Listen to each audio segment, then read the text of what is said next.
you're gonna be doing a project together again after so many years. Anong reaction? Go ahead. Hindi.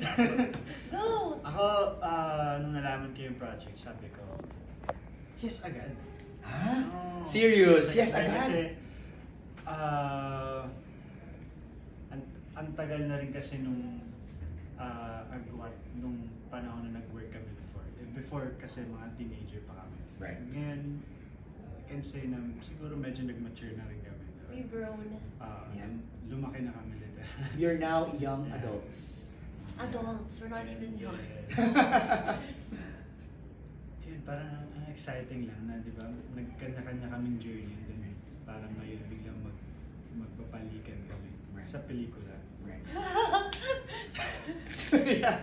Kung naman, nagbalang Me, I was, actually, nakailang over the years, there were several attempts to coming together. Oo nga pala. Diba? Kahit nung after nung...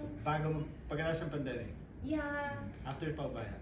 Oo, pero after the pandemic, nakapagawa pa tayo rin on the Zoom na Oo. na series. During pandemic. During pandemic yun.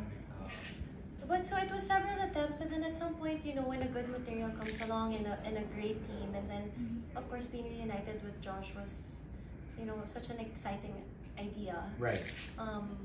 It almost felt like, you know, maybe it's already the right time, it's the right material.